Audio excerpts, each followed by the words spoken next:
Eu resolvi participar de uma oficina de teatro uma vez. Disseram que ia ajudar a me soltar um pouco mais, resolver algumas coisas com a ansiedade que vive dentro de mim.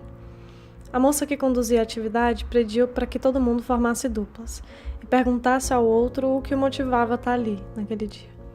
Então todo mundo começou a procurar seus parceiros e eu fiquei ali parada, esperando ver quem ia sobrar para fazer par comigo.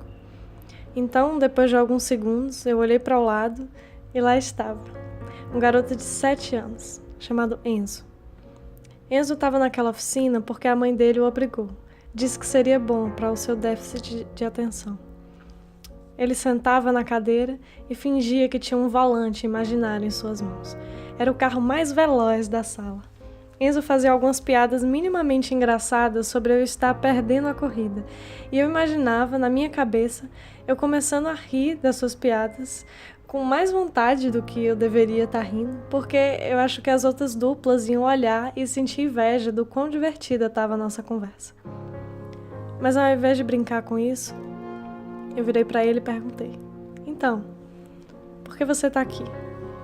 Enzo me respondeu a seguinte frase: "Bom, eu sou uma borboleta e minha mãe disse que essa aula ia me ajudar a entender como bater melhor as minhas asas." Ele foi tão honesto que eu nem sequer precisei perguntar mais nada. Como um bumerangue, ele voltou a pergunta para mim: "E você? Por que está aqui?" A frase dele vibrou em mim de uma maneira gigantesca. É a mesma pergunta que eu fazia a mim mesma enquanto estava andando o caminho para chegar até a aula, carregando essa questão nas costas como uma mochila que pesava 50 quilos. Eu disse a ele que, talvez, se eu aprender um pouco sobre as pequenas coisas, isso poderia mudar as grandes coisas. Enzo ficou simplesmente parado, me olhando. Não sabia como responder aquilo e só franziu a testa. Aí eu ri. Eu talvez tenha soado muito séria para que ele entendesse alguma coisa. Na verdade, eu transformei essa conversa num ponto denso demais para uma criança de 7 anos. Eu perguntei a ele se ele tinha entendido alguma coisa. Peguei a sua piada sobre a borboleta, transformei em uma metáfora e comecei a trabalhá-la na minha cabeça. Como se um garoto dessa idade soubesse a densidade que há em se afogar nas pequenas coisas. Eu queria que isso significasse alguma coisa para ele. Não necessariamente que ele acreditasse totalmente no que eu estava falando, mas crer em algo maior que nós no mundo. Que se afogar nas pequenas coisas faz parte da busca por uma superfície mais ampla.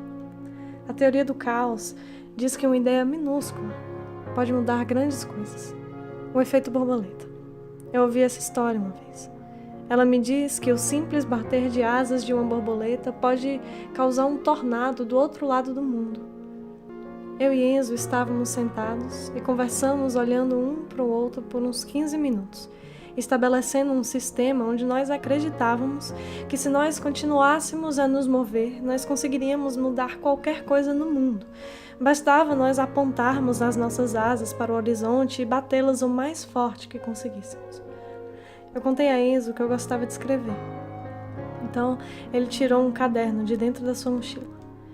Disse que nele havia orações para que sua mãe pudesse finalmente conseguir o que ela quer e ser feliz.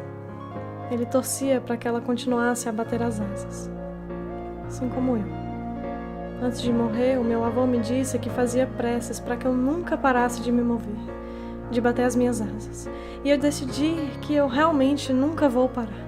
E vou esperar alguém que fechará os olhos e sentirá do outro lado do mundo o tufão imenso que eu criei. Você consegue imaginar o quão incrível será sentir que os meus ventos sopram no rosto de outras pessoas?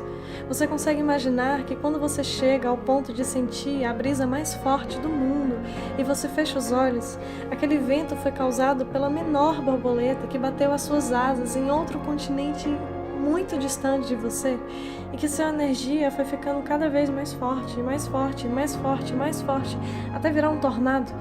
Você consegue fechar os olhos agora e pensar naquela borboleta?